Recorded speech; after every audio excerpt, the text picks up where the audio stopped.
It's VGC, the video game podcast, with me, Jordan Midler, Chris Skillion, and Andy Robinson. This week, Tony Hawk is finally real, but we already knew that. But first, how's it going, folks? Chris Skillion, how are you? Not bad. Was that wee snippet long enough to get us demonetized on YouTube? Oh, that implies that we were monetized already. I wouldn't worry about it. The last news I heard about CKY, their guitar player punched their singer in the middle of a set and they had to cancel an entire tour because of it. So things are going well over there at CKY Towers. It's funny that CKY aren't allowed to say what CKY stands for anymore, are they? Yeah. It's kind of not that kind of... Can't unalive yourself. Yeah. I saw CKY once. It was very good. Everyone was just kind of waiting for a flesh into gear. And then what was the last song they played? Banning it. Had to be. It's the only one anyone knows. Andy, how are you? You look about 10 years younger when your hair's cut like that, you know?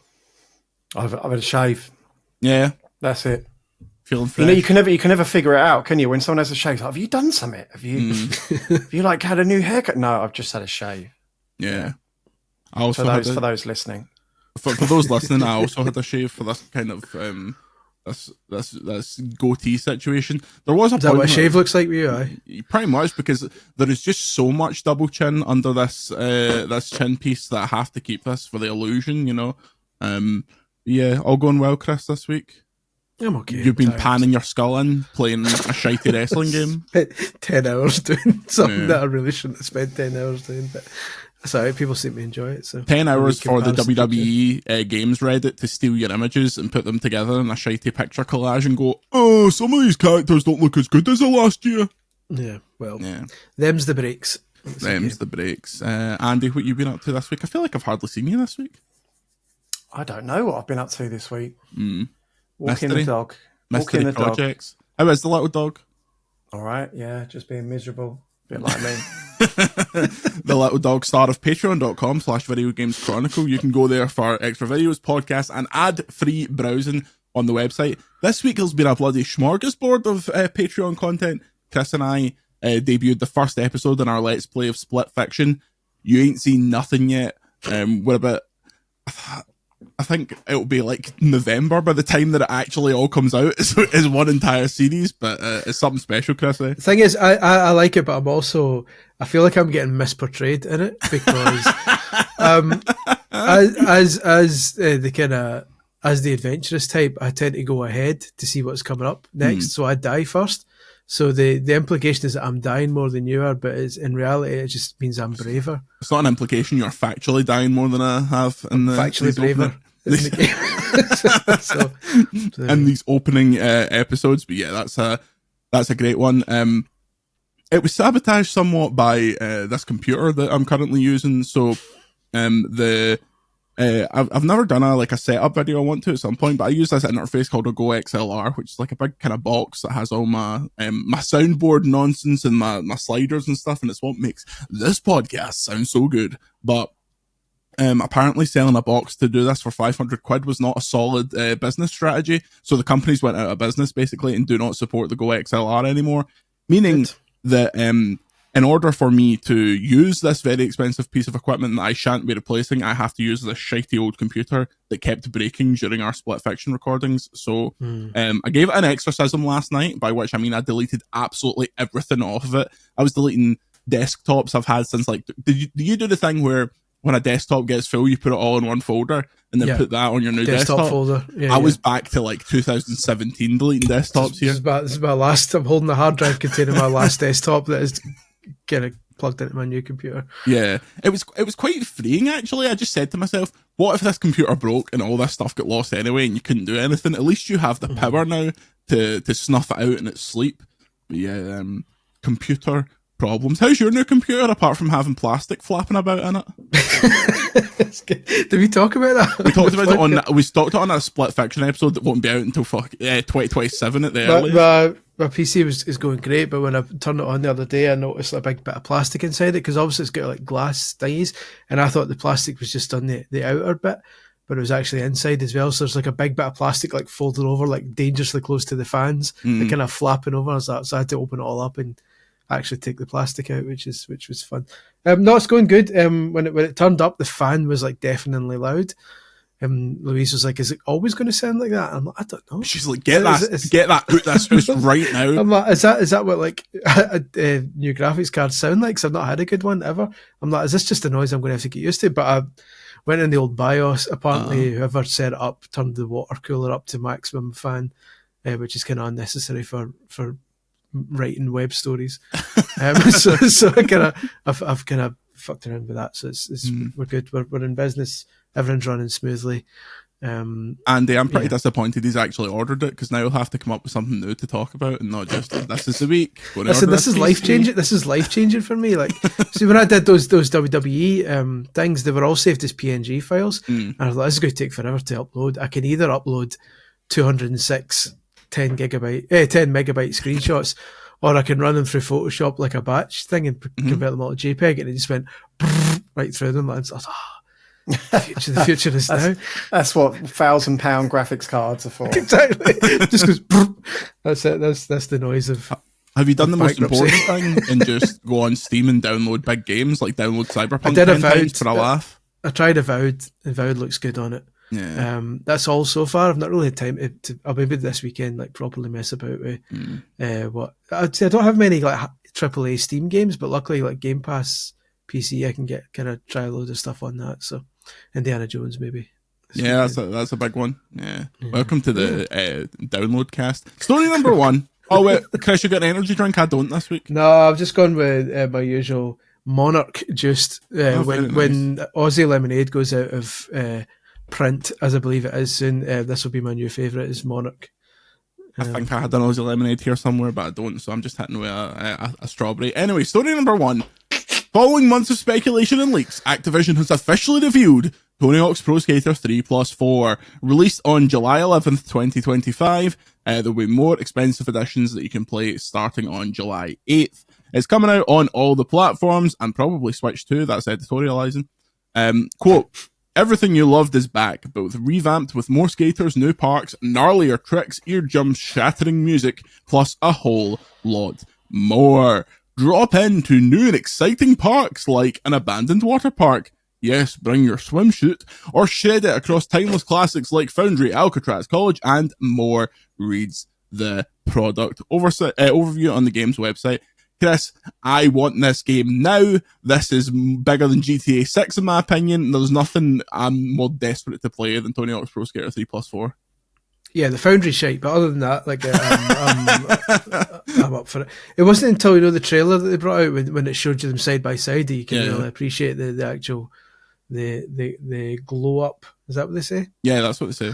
That it's got. But yeah, no, I'm up for it. And as long as they're talking about how the soundtrack kind of hinting that the soundtrack's going to be there plus new tracks, I'm hoping there's an option to go in and turn off those new tracks. That would be actually good, just a classic mode, like how some games have like streamer mode where they turn off the licensed music. Andy, you excited for this one? I really, 3's my favourite. I've got good memories of 3, but I didn't play 4. 4's a very different kind of game because it's more. That's what I mean. There's like this weird like nostalgia videos popping up on my TikTok and stuff, and I don't know what the hell they are. I came across this when I was playing Thug 2 the other night. Like, I remember having all the Tony Hawk games and just going between them. I never really thought like, oh, I'm not going to play 3 anymore because 4's out, because it's like different parts and stuff. I would always just play all of them. Do you know, I'll tell you what blew my mind away is that seeing that they were annual. I didn't realise that. Yeah. Like they're out every single year. It felt like time definitely moves slower when you're younger, right? Like, it feels 100%. Like there were huge gaps between those games, but yeah, Activision 100%. had them pumping them out every year. It's weird though, because 1 and 2 they just merged all the levels into one list, didn't they? For the 1 and 2 remake. No, because mind it was the 2 columns, like when you started up, so you could pick between the columns. It's been a while since I played it. Right. Okay. So in that sense, 3 and 4 would work, because although 4's mission based, then it is essentially just 2 separate. Remasters and these kind of remakes, don't they? Yeah, remakes definitely. They said that they're adding 2-minute modes to 4 to make it play to. So I presume that's like an extra option. Ranking. Yeah. But yeah, this is pretty exciting. The collector's edition includes a skateboard deck, which I probably going to try and get my hands on. It said it was like £130, and a skateboard deck itself is like £100. So if that's something that is actually easy to get. Though. No, it's a birdhouse deck. It's a proper skateboard deck. Shithouse. Very That's good. my review. 4 out of 5. Honestly. But what I tell you what annoys me as an old man. The digital deluxe edition has an unlockable. Well, it comes with a Doomslayer Doom character, but the original Tony Hawk 3, I believe, or maybe 4, you just got the Doom guy when you as an unlockable in the game. So we're paying for unlocks these days. Is this an early unlock? Is he still going to be in the game, or is this you only get one of the deluxe edition? I think it's going to be digital. It looks like a load of Doom stuff has been included, like a Doom board, and they were hinting that Doom music might be added to it, which are getting turned off pronto. The Doomslayer is a good character to have. Revenant is a pish character. That's just like that's Johnny Enabdy. I wasn't too excited by that. That should be the Doomslayer and BJ Blazkowicz from Wolfenstein. Didn't the original 4 have Django Fett in it? Yeah. Which ages it massively. We were saying that. I was saying that. Was that in the off topic or something? I was saying recently that it's a shame that Django Fett probably won't be in it because he massively broke the game. Yeah. With his special move, like he could blow step into the air with his jetpack. So it's a shame because that was amazing. That would have broken every ranking, the online ranking. Yeah. Well, somebody who won't be in the game. Story number 2. Jackass star and skateboarder Bam Margera will seemingly not be a part of the roster for the upcoming Pro Skater 3+4 remakes. He was in the original games, but they've announced the roster for the newly announced games, including all the legendary skaters that were in the original 2 games, apart from Bam Margera. Although, as this wonderful story that was stolen across the internet notes, Jess Margera, drummer for CKY, will be included because he dram on 96 Quite Bitter Beings. Obviously, at time of recording, there has been no explanation put forward for Bam Margera not being in the game. He recently hung about with Tony Hawk, so it doesn't seem to be like they have bad blood. The current prevailing theory, and I stress theory, is that he wanted way too much money. Chris, do you think that sounds about right? I've no idea. I'll be honest. I'm not up to speed with the life and times of Bam Margera. I know you were a big Jackass man back in the day. All you need to know is that he's skint. I'm a big Bam Margera man. I'm holding they re-released his original board. For how much did you pay him for that? This was £100, this board, and it has a picture of him battering the shite out of his dad. I can't see it. I can't see it on this specific layout. Does this work for you? There's Phil Margera's big fat face. Yeah, that's better. God bless him. He looks a lot like his dad these days. Look, the Bam has a high appearance fee, shall we say.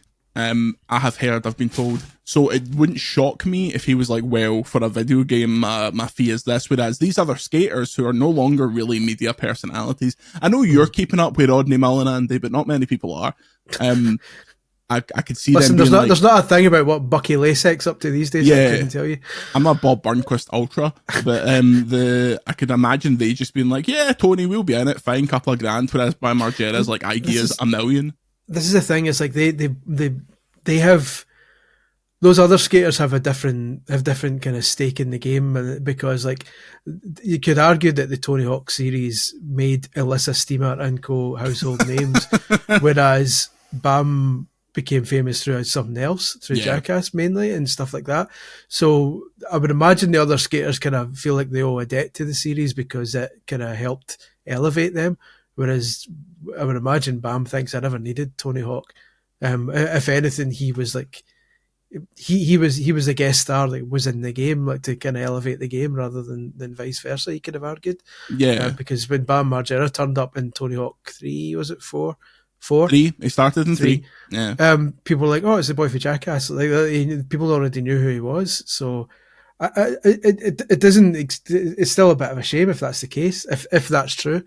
But it feels like a different situation for Bam versus the rest of them who kind of owe something to the series. It's sad because he was a great skater. Like his stuff, I used to watch his Element videos all the time, and like it got mixed up in the fact that he was like smashing his face in shopping carts and all that kind of shit. But he was a really good skater, and his pomp I would love for them to just be like, I bet you there's a world where Bam doesn't even know this was happening until the other day when he's skating with Tony, and Bam eventually ends up in the game. Like, I think Bam Margera DLC or something like that could be huge. But I think the bigger story is that Riley Hawk's not in there.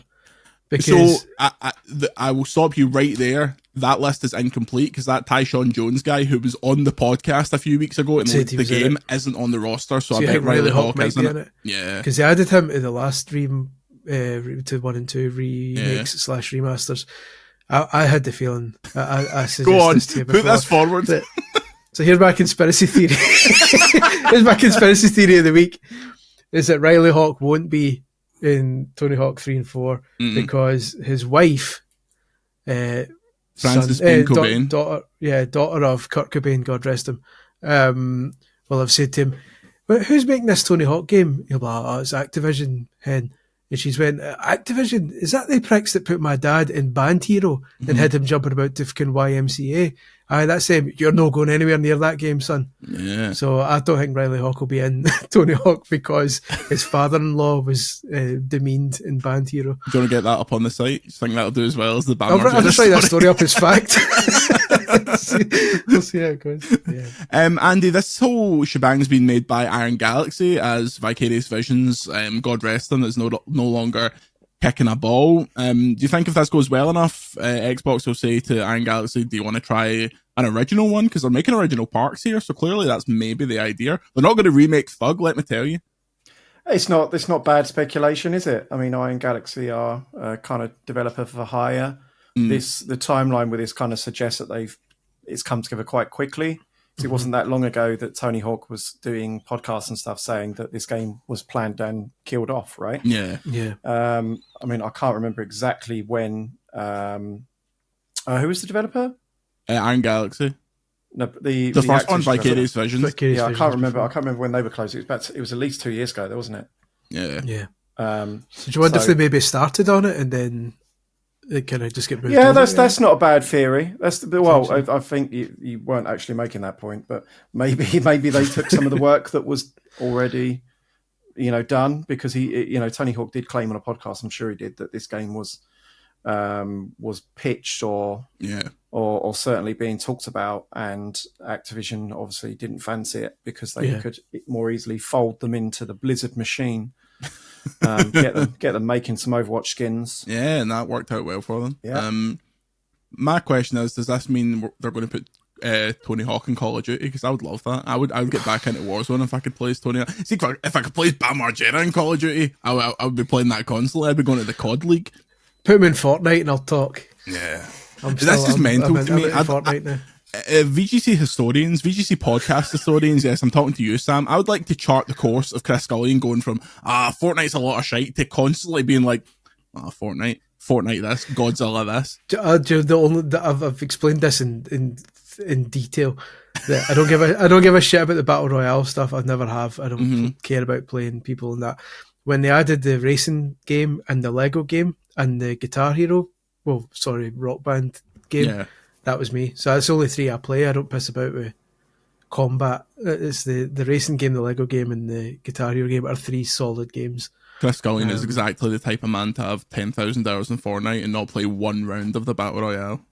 That tells you all about him. I got like a code for the Cowboy Bebop skins for Fortnite recently. I'm like, finally, like I've got something that children would be jealous of me. The kids love Cowboy Bebop. They're always talking about Cowboy Bebop. They're never after Cowboy Bebop. The kids get after that Cowboy Bebop. I'm trying to watch the telly. You're Wayne came back from school going, the fairies told me I'm getting a Cowboy Bebop costume.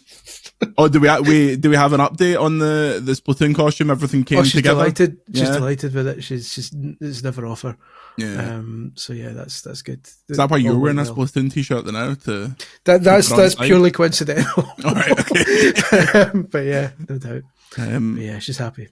Andy, was there a World Book Day celebration yesterday for you? Because yesterday when I was driving about, I saw 2 children dressed as Harry Potter characters. I rolled down my window and went, TERFs! And then I realised it was World Book Day. They use it as an excuse to just dress up as whatever the hell they want, right? Yeah. The book is a lease, a kind of light tag attached to that. There's kids dressed as all sorts, like the Fortnite characters and what have you. Cowboy Bebop. Yeah, that famous. Yeah, there was a book. There's a guidebook. that was my logic yesterday. Obviously she went dressed as in her Splatoon costume yesterday, and I was like again, but I was like, yeah, I'm sure Prima did a strategy guide at some point for Splatoon. So this World Book Day shite is a recent revelation because it wasn't. We never had that. Yeah, it wasn't kicking a ball even when I was in school. We barely had books. Exactly. We just about had like the Red Nose Day shite where you could like bring some cash in and dress up, but beyond that, it never really happened. We had the obvious out of uniform days, and we had the at the end of the year you could bring in your toys, bring in your Game Boy. You'd always get people bringing in their Game and Watches. I'll have you know. Nice. But it's in my day. Guy brought in the Super Mario TV colour game. Someone brought in their Vectrex and all that. It's like somebody brought in the Super Mario Brothers Game and Watch. And I was like, this is terrible. Yeah, because like obviously we had like Game Boy and stuff back then, but fair play to them. That was when Game and Watches were like 20-30 quid in Argos rather than hundreds of pounds today. Story number 3, the most Chris Scullion story of all time. Iconic game publisher Acclaim has been resurrected with wrestler Jeff Jarrett as an advisor. Acclaim, the US game publisher that enjoyed success in the 1990s, is back. They declared bankruptcy on September 1st, never forget, 2004. Now, more than 20 years later, Acclaim is back, led by Alex Joseph. In a statement, the publisher says its initial goals are to support indie developers and reignite classic franchises, providing funding, marketing, and PC support. All of this stuff, boring chutney to me.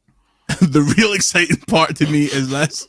To accomplish this, an advisory board of, quote, esteemed industry leaders has been set up to shape the publisher's future, with board members including Russell Binder, sound, Mark Kaplan, sound, and wrestler and entrepreneur, I'm quoting the website here, Jeff Jarrett. Jarrett, who previously starred in Acclaim's WWF Attitude, said, "For more than 3 decades, Slapnuts, I've had the privilege of being part of both the wrestling and gaming universes, and I'm thrilled now to be a partner in the revival of Acclaim, an iconic publisher known for releasing some of the, quote, most legendary games of the 80s and 90s. Chris Scullion, do you think that holds water? Some of the most legendary games of the 80s and 90s? In terms of popularity and sales, yes. In terms of quality, debatable. From my early involvement with the publisher's 16-bit WWF I'm just not having that. I'm just going to cite some Acclaim game. Acclaim did make some good games, to be fair. I think their reputation is not very kind. Their games were very, very good. Mm-hmm. Like they're not absolute shite. Yeah, I think I'm trying to think of a publisher who I can bully here, but there's not many bad games around these days. Yeah. But I think they were all solid 7 out of 10s that ran like 10 out of 10s. You know, I think the problem is when I'm thinking Acclaim, I'm also attributing them to LJN, which was basically their shite label. I'm thinking of like Shadow Man and Turok. Yeah, and that era, South Park. Yeah, but I'm thinking it's that era. They probably only existed for like 10 years, right? I'm thinking T2, the arcade game, which was average. I'm thinking Krusty's Super Fun House, which was average. But you're right. When they got to the polygonal era, they upped their game with the Turok and Forsaken. I love that game as well. Forsaken. Are they Bart versus the Space Mutants? Was that them? Yeah. Bart versus another great game. Average. I'd like to point out here a factual inaccuracy in Mr. Jarrett's comments. From my early involvement with the publisher's 16-bit WWF I was going to say that as well. He did not appear in a 16-bit WWF title, thank you. To my experience helping shape the TNA wrestling series, there was only 2 games in that series, and one of them was a PSP port of, I'm having a stroke, of the first TNA game, which spawned the first video game wrestler to become a full-time roster member. And let me tell you something. That's nothing to boast about. Andy, so They did this TNA game, right? And I know you're really interested in TNA history. I literally don't even know who this guy is. They did this TNA game, and in it there was a character called Suicide, and he was a masked vigilante in the game. And then Suicide started appearing on TNA television to promote the game and became a full-time roster member, to the point where somebody was wrestling as Suicide like a year ago. The legacy of the TNA video games and Acclaim are endless. I'm sure WCW did that before them, though. Well, you can check it out now on the WCW YouTube channel. I'm sure am I thinking of the Kiss Demon? Yeah, instead? maybe. The Kiss that was Demon. nothing to do with video games, but... Yeah, Glacier. The Wall, Glacier, the Wall brother. Maybe I'm thinking. Yeah. Am I thinking of Glacier because he was a Sub-Zero rip-off? Yeah. But again, like Acclaim were good with like they did the home ports of the Mortal Kombat games and NBA Jam and stuff like that. And I played the shit out of NBA Jam on the Mega Drive. Good game. You're not naming a shite publisher, really. Yeah, like, but they just don't reeled have off any like of these games. we just reeled off like 10, 15, 20 plus. I know, but at the same time, that I've reeled off good ones, but they made a lot of shite as well because they were synonymous with releasing. But I think movie tie-ins and TV tie-ins. Very few publishers outside of Japan that go back to the NES era who didn't have to release a whole ton of shite to supplement their good stuff. I'll put it on the record. I'm delighted that Acclaim's back, even though I'm not necessarily certain that they'll get back to the days that they were. They're starting with indie games. It's like, at what point are they going to actually bring back? Here comes Wizards and Warriors coming back. One of Rare's most underrated games. Acclaim published those, right? Yeah, but my mind is also bringing me back to the days of, I've got a wee list here, the likes of Bill and Ted's on the Game Boy. Great. And Bart Simpson's Escape from Camp Deadly and stuff like that. So they did do a lot. You're being overly harsh. They did do a lot of good stuff. Scullion did this great feature in his great books, but you see those crappy news stories about the PSN update he did. They're paying the bills. Leave them alone. All right. They did some good PR stunts as well. Do you remember? Didn't they do one where if you changed your name to Turok, they'd like buy you a PS2 or something? Yeah, absolutely. And a load of money. There was another one. I'm sure it was like if you like sponsored the game on your tombstone or something. Well, remember something? Was it Turok? Maybe one or two that somebody camped outside one of the HMVs or something for like 3 weeks in a tent, like outside the shop for one of the Turok games. That's going to get researched. That's going to get researched by historians one day. The camping out shop culture, where it just became a thing, right? It became a competition for some people. So unnecessary. Didn't it, do you remember like in the UK, the guy, in quotes, the first guy to buy each console was always the same person. The same guy. And I know his name as well, but I won't name him here just because we used to get him, because back in the day we used to get invited to those, right? So it'd be like, I'd come to I remember quite vividly going to the Wii launch in London, and you're allowed like backstage in the store. At least there's thousands of people queued outside, but you're backstage with all the Wii boxes piled up, and it'd always be the same guy at the front of of these console launches, all of them. I know who it was, but I don't know him personally, but yeah, one of my colleagues was actively angry every time he saw him. It was me. No, it was Tom, but we'll discuss that later. I have a story here from 2002. Turok Maker plays the name game. As the video game industry grows in size and competitiveness, publishers are resorting to increasingly wacky stunts to promote their wares. New York publisher Acclaim Entertainment unveiled the latest marketing gimmick on Tuesday, offering $10,000 to parents who name their newborn child after the dinosaur-slaying hero of the upcoming game, Turok Evolutions. The company received thousands of responses earlier this month when it offered $766 and an Xbox game console to British residents willing to legally change their name to Turok. And an Xbox, so it wasn't even like the good Turoks, it was the crap ones that came later. That's poor. But was that, so presumably the name then had to be Turok and not like Joshua Fireseed or whatever that Turok was called back then.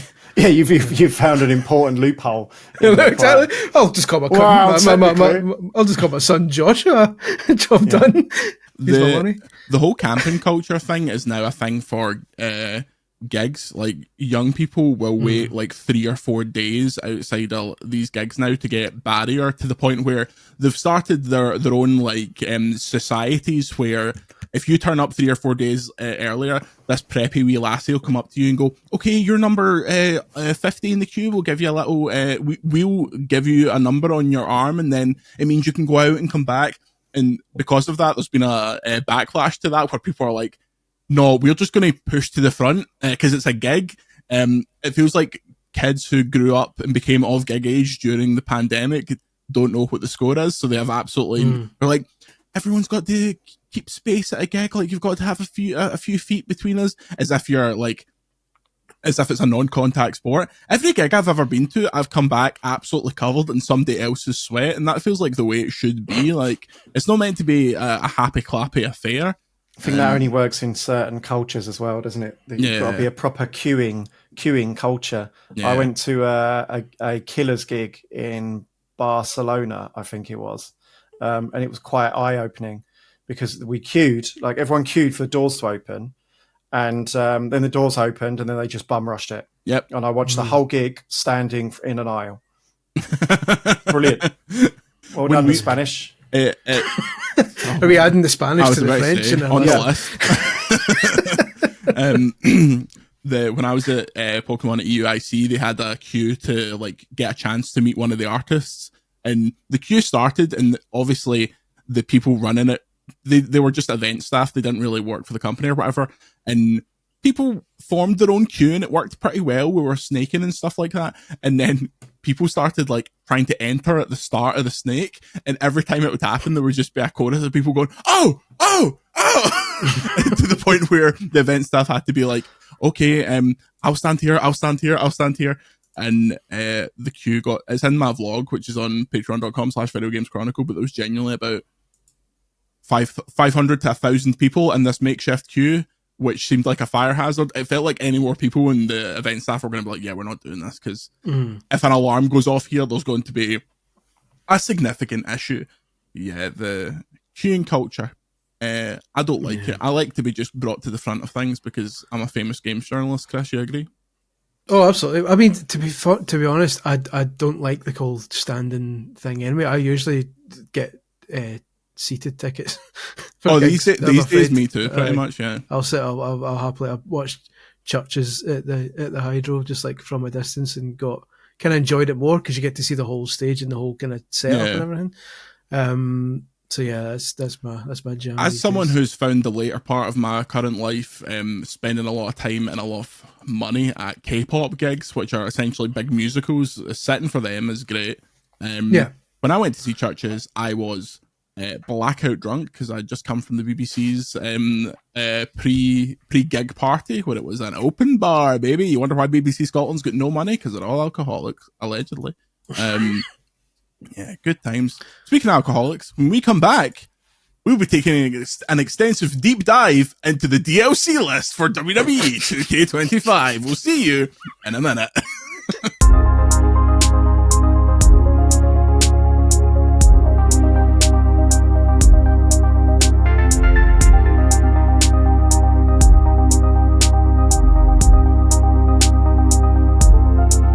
And we are back. Andy, you can take off your headphones. Story number 4, iconic TNA wrestlers debut in WWE 2K25 alongside NBA stars.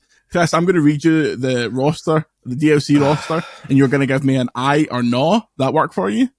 Yep. Okay. I meaning I will play as them, no meaning they can chase themselves. Even if you don't play as them, it's a decent addition, you know? Yeah. May 2025, the new wave pack, Alex Shelley. Yes. Chris Sabin. Aye. Julia. Aye. Stephanie Vaquer. Aye. A special celebrity guest who is allegedly KSI. Certainly no. Certainly no. Then in June 2025, you get the Duncan Destruction pack. Hello, my name's Duncan Destruction. My brother, Stephen Destruction. They've got a blood feud with the Tracing brothers. Abyss. Yeah. A very strange one. Never wrestled in the WWE. Nah. The Great Khali. Sure. I mean, they've brought in this new Giants mechanism. Have you seen this? So they're obviously trying to get more Giants in to make use great. of that. Everybody's favourite. Yeah, should put in Giant Gonzalez instead, God rest him. Yeah. 3 NBA stars yet to be announced. No.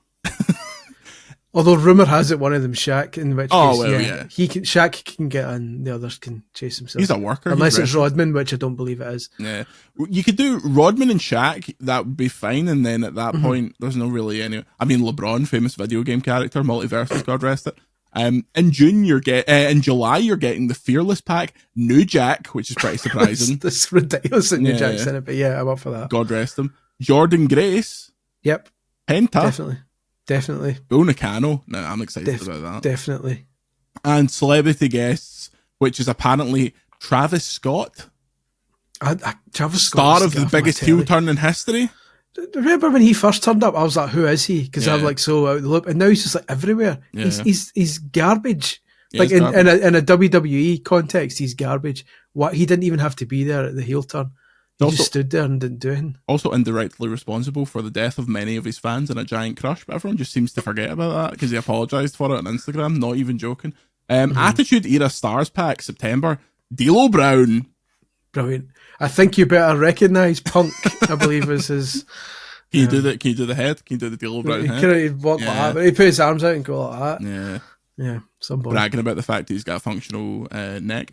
Billy Gunn. Oh, that was really harsh on Droz. The one Billy Gunn. That's a really surprising one because he's still at TNA. TNA, AEW. That's the worst theme song in history of. That's a great one. Wrestling. I'm an ass man. Bam, bam. No. But yeah, good to see Road Dogg. The Road Diggity Dog. I wonder what Jeff Jarrett has to say about Road Dogg being in. Is Jarrett in the game? No. Oh, yeah, he's AEW, isn't he? That's a shame. But although so's Billy Gunn, but he's in, so what's stopping him? Road Dogg's quite kind of still heavily involved in it, so it's kind of unsurprising that he's in there. Brian James. Victoria. Did anybody ask for Victoria? I used to like Victoria because she was one of the only divas of that era that could actually kick a ball. And she also had quite a good theme song. But Mark Henry, why is Mark Henry not just in the game? Since when did Mark Henry become a DLC worthy character? That's really odd, but fine, sure. Still got a lot left in the tank. And finally, but this last pack, this is my jam, this is my era. Jesse Ventura. Let me tell you something, Gino. Mr. Wonderful Paul Orndorff. Brilliant. Tito Santana. Brilliant. Junkyard Dog. Brilliant. We're nearly at the end, Andy. The Master and Commander of the Universe, Sid Justice. God rest him. Brilliant. Sid did? I suppose that's not that surprising. Died of the big C. Oh, did he? Mm-hmm. Coronavirus. I think that's a decent DLC offering, not a spectacular one. Honestly, I would maybe just buy the last... Oh, no, because I want all of them. See, this is how they do it. They put someone you want in all of them. But yeah, it's okay. It's all right. How's the game, Chris? We'll do more about it this weekend. How are you feeling on it? It's really good. The island, which is their new mode, is really cynical. Yeah, I'm shocked. From the people that brought you the city, I can't believe it. Parts of it I like. And in hindsight, I could have written a bit more about that in the review, because it's very silly. And I tend to like when the WWE games go silly. You know, when they did like a zombie, what's his face back in the day? The fake Italian boy. Santino? Santino. I'm sure there's a zombie Santino in one game, and there was one where John Cena could fight a tribute to the troops, and then for no reason you could unlock just a generic soldier called Tony, I think. So I like when it did like kind of weird stuff like that. And part of the island is full of really weird stories. Like at the start, you and Xavier Woods team up to build a mech, and then apply that mech as armor, and you can fight in an arcade like against other people. To be fair. So that kind of stuff is fun, but it just mercilessly throws. He's constantly saying, "Oh, there's like 7 different shops in the middle of this city, and there's a Nike shop, and an Air Jordan shop, and a Puma shop, and a WWE Fan Zone shop, and there's just shops all over this thing, and everyone lets you buy stuff for your character, and they all cost like a fortune. Like a pair of Air Jordan shoes cost you like the real equivalent of like a $5. Brilliant. And it's like, that's grotesque. So like the mode itself is fun, but it's just got this absolute like vibe of shite just kind of smeared all over it, because it's just like you're constantly being nickled and dimed at every opportunity. The rest of the game, if you put that to the side, that one mode, the rest of the game is fantastic. Like it's the best WWE game with that mode put to the side. Good. Well, we'll do a specific video of it, so people like Andy don't top themselves. Andy, are you ready for a quiz? Christ. As long as it's not about Poxy Wrestling, mate. It's not. It's about a Poxy website called VGC. This was put together by Kron, a member of the Discord. Quiz time. Do you remember VGC's reviews throughout the years? The following are lines from the closing paragraph of real VGC reviews. Can you guess the game it belongs to? Almost certainly not. I have terrible memory, so this will be... I'll tell you what, though, if it starts with ultimately, that's mine. If it uses the same word 3 times in one sentence, it's mine. Game number 1. If you were to make a list of the 10 most visually impressive levels in gaming history, there's a strong case for blank taking up half of that list. Beyond the excellent animation and colourful, vibrant world, the inventiveness of the levels you platform through is so impressive that it makes us wonder how one team came up with them all. Well, originally I was going to say that's one of yours, but then when it said platforming... Yeah. I actually don't think this is either of us. I think this might be a freelancer. I think it sounds like a Jordan one. It's got that kind of... so he started Jordan one. No, exactly. I don't think he would play a platform game, though. No. Because it's not Astrobot, because I remember the Astrobot one, and it's not that. Yeah. Is this like early Jordan though? Because presumably they've gone like back in deep into the archives. Early Jordan, I was just writing the shit out of all these games. I'm going to go for Psychonauts 2. Psychonauts 2. Okay, we've got some hints here. It was reviewed by me. Okay, all right. There you go. Did you review Psychonauts 2? I don't think so. See, this is the brilliant thing. Eventually, you just forget the games entirely. That's it. Your mind goes blank as soon as publish is hit. You move on to the next. Watch this be something heavy, embarrassing. I'm gonna change my answer. Okay. I'm gonna go Ratchet and Clank Rift Apart. Oh, I think that's a great shot. Oh, did that? I think I reviewed that for the BBC though. Right. Score hint. It's a 4 out of 5. Well, it's not Ratchet because it's a PlayStation game, so it's a free 5. It's about 5 then. 4 out of 5, right? Any last guesses? I've no idea. Before I unveil this. Okay, this was Psychonauts 2. I'm taking that as a win. Oh, fair enough. Game number 2. The result of all of the above is a remake that practically does everything. I always do that. The result of it. So this is mine, definitively. The first two series name games were hugely loved and respected titles, and any fears you may have had about modernizing them would take what made them so special and replace them with anti-gaming nonsense are completely unfounded. So we think that's Chris. It was in fact Chris. Definitely me. It's definitely me. So what was it? Fears that it sounds like a remake or a remaster then, if it's talking about... Any fears you may have had that modernizing them would take what made them so special and replace it with anti-gaming nonsense are completely unfounded. Anti-gaming nonsense. So who would put anti-gaming nonsense into a game? Activision.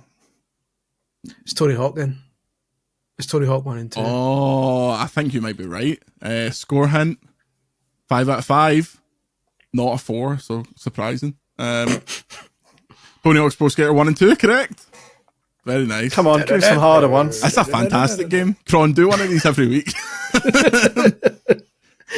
Number 3. Game name does more than enough to build on previous series name and easily joins the list of software every Nintendo Switch owner should pick up. At a time when the world outside can be quite scary, game name is a comforting escape everyone needs. That certainly wasn't me. It's me. That's Animal Crossing. It's Animal Crossing. I remember. I specifically remember that ending. Yeah. I use the word software. That's me. That was a giveaway, and I'm only going to reference the pandemic for one game ever, probably. Yeah. Exactly. So 100%. Game number 4. We can't recommend Game Name if you're planning on playing alone, especially on PlayStation platforms where you're expected to pay 40 quid for the privilege, but if your regular gaming group is bored of the game you play every night and they all have Game Pass, Game will provide laughs. However, as more and more of these types of games release, all of which seemingly release on Game Pass, a good Game Pass game is probably not the endorsement of a time well spent it once was. This is that Rainbow Six. That's what I was going to say. It's Rainbow Six. It's Rainbow Six game, isn't it? Yeah. Anti-Xbox, so it's Jordan. As me, yeah. 3 out of 5, Rainbow Six Extraction. And finally, what was the word you said that you think is in all your reviews, Chris? Ultimately, though, however you play, the general result is the same. A fairly straightforward Metroidvania, which is elevated by a wonderful art style, fantastic music, and more family-friendly approach, but it's also let down by its short length, a lack of variety in characters, and a lack of new gameplay ideas and dialogue. Game seesaws in quality throughout. This is bloody Balan Wonderworld or something. No, this is a game I reviewed on my flight back from Japan 2 years ago. This is Disney Illusion Island. Correct. Honestly, see the first one there, I was like, I'm going to be so shite at this. I don't remember any review. You write, people that don't do this job don't understand. You write a review, it goes up, and then it just disappears. And I genuinely, like, when you do it for as long as we have, Jordan, like, genuinely, someone sent me a review, like the Donkey Kong Returns. I just reviewed the remake, the remaster. I don't remember reviewing it the first time. Yeah. Someone sent me my review that I did when it came out, and it was like reading someone else's review. Like, shit. That will happen with like news stories that I've written in the last year. I'll like go to cross-reference them and I'll be like, "Who? Oh yeah." This is weirder. You read that stuff and then you're laughing at your own jokes that you wrote. It's like it's like time travel. Couple of questions before we hit the road. King Sedora, after getting unreasonably pissed off at all the tweets under the Tony Hawk 3 and 4 announcements saying "now do thug," what are some small, seemingly insignificant things that really grind your gears in the job? Number one with a bullet, people who have not played a game telling me that my review is wrong. That is the absolute zenith of this complaint. Chris, have you got any? That seems more significant than insignificant. No, that's just people being an absolute twat. The one that annoys me that's obviously that's top of the list. But in terms of smaller ones that you shouldn't be as annoyed about is when you post a link to a review. Here's my review of whatever. Oh, man. And someone will reply saying, "Oh, nice one. Is it any good?" Yeah. But read the thing. Yeah. That drives me up the wall. Okay, click it. It's like, so that one annoys me. People who do that in real life as well. Yeah. Oh, is it good? Read a bloody review. It's on your website, mate. It took me ages. Also, what was the one? I just thought one then. It just totally. Sorry, go back to similarly in news stories when people, I suppose some snarky comments can be quite funny, but when people put like "not surprising" when the story's been up for like 9 seconds, slow news day. Yeah, yes, it is. Almost certainly.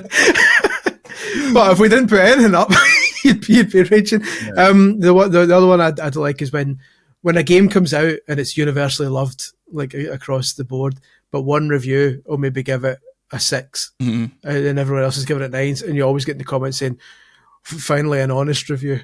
As if everyone else is a liar, and the one person, because you didn't want this game to do well, the one person who says it's bad is the only one who's telling the truth. That really. Although strangely, I didn't get that treatment when I gave Gran Turismo 3 out of 5. I instead got threats by people that shag cars for a living. Enjoy your cafe. The reviews thing really does my nut in. I suppose one that's not really in response to our stuff is later on, after a couple of months after a single player game comes out, people will be like, "Oh, this game died." This is a big thing on TikTok. On a comment for an Astrobot clip, which is insane because they're still releasing levels like, "This game died." It's like, that language barely works when you're talking about multiplayer games, but when you're talking about a single player experience, like what do you mean this game died? That really winds me up. And also, it's only games are the only thing people use that for. You don't say, I'm currently reading Requiem for a Dream by Hubert Selby. Oh, that came out, that book died. Yeah, George Orwell fell off. Yeah. Dicks. Next question. Dusty Hat, likelihood with the Switch 2 launch, there will be a price increase on the subscription and or added tiers. I think you probably get a GameCube tier, and I would maybe say it would be more expensive. What do you think, Chris? I'm actually surprised. I saw the other day when my payment came out. I'm surprised how cheap it is. It's really cheap. Isn't it like less than 20 quid? Yeah, and with the expansion pack tier, normal tier is 20 quid a year, I think, and expansion pack tier is 35. That's super good value. Look at what PlayStation are charging you these days. Yeah, every January when 100 quid comes out of my bank, and I'm like, you bastard! I mean, I know they're giving you like games and stuff. Yeah.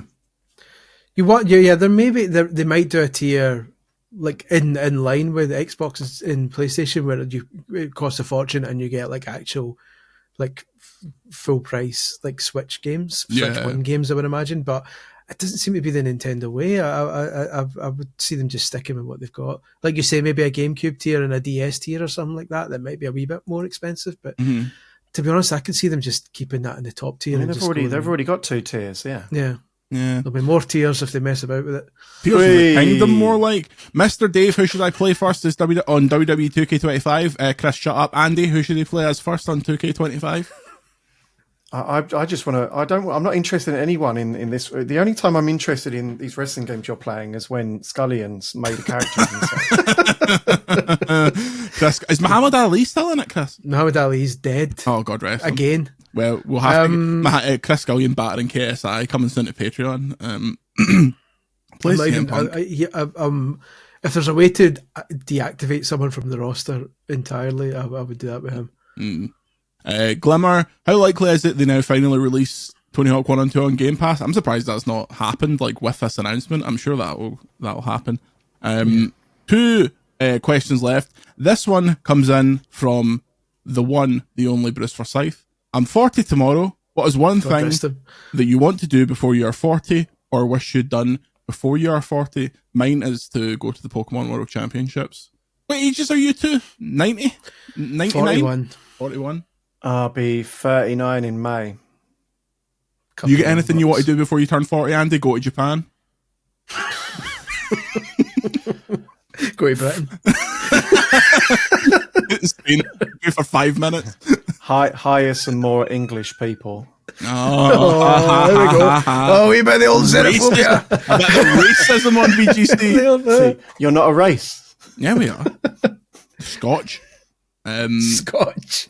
Chris, you get anything you wish you'd done? You've had a decent innings. I say that as if you're just about to drop. I know. I'm not dying. That I know of. No, I think I'm doing all right. There's start drinking. No. Get yourself into a massive pisshead. Start drinking now that my health. Start drinking mineral water. I know. As you get older and your health gets worse, it's obviously the best time to start drinking. Yeah, but I mean, to be fair, I've started on energy drinks now because of you. But you could have the last half, like the last laugh. The guy who starts drinking at 40, you have like the liver of a 20-year-old. Like, whoa, everyone else is, I can't do your. Come on, let's get some shots in. Come on, you lightweight pricks. No, I'm quite happy with my lot in life. Like, I wish I'd started writing my books earlier. Might be done with them by now. But other than that, no, I'm happy enough. I tell you what I wish I'd done. I was making YouTuber videos before YouTube started. Back when it was Yahoo Video. I started like a YouTube thing for, well, what then became a YouTube thing for Official Nintendo magazine readers. And if I'd stuck with that, I could be on millions. You wouldn't be on this Poxy podcast, let me tell you. Yeah, understand. But yeah, it's all good. I kind of feel that way. Especially because, like, all those boys that are in, like, the Sidemen, like, all the famous YouTubers are, like, exactly my age. And if I'd started doing videos... I suppose the capture equipment was so expensive back then, it just wasn't really... Yeah.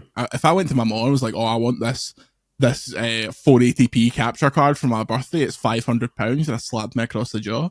It wasn't in those days, wasn't KSI, like, I mean, allegedly...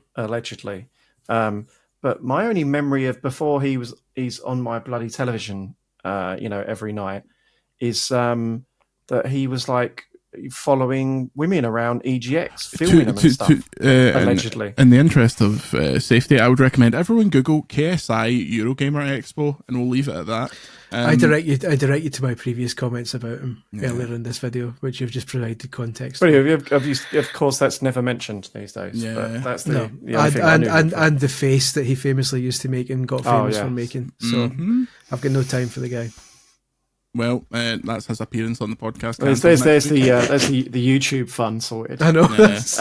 We're calling you out, KSRP. Chris Scullion versus KSI boxing match. I'll just start working on a diss track. Yeah. we do KSI in the ring, and then we'll do Scullion's WWE character. Yeah. Well, my name is Chris, and I'm here to say that KSI can go away.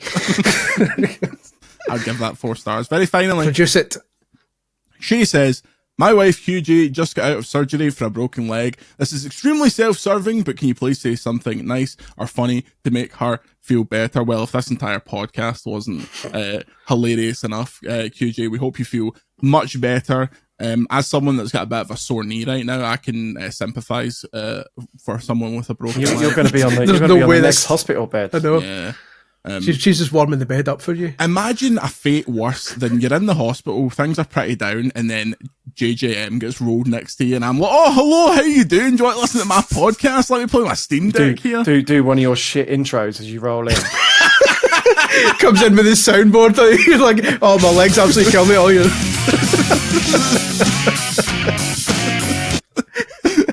Hello. Give me some drugs. Welcome to the Royal Alexandria Hospital in Paisley. You're going to die. QJ, please feel better. Shay, hope all is well over there. Was it QJ? Sorry, QJ. I hope all goes well for you, and at least you're QJ and not OJ. Yeah. God bless them.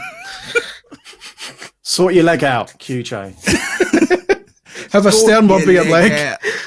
Oh, man. What another wonderful episode of this award-winning podcast coming to an end. We've talked about 9/11, O.J. Simpson, all the topics. Did we talk about 9/11 this time? I made a reference to it. Chris, what are you up to this week? This weekend? Probably working on my PlayStation Encyclopedia.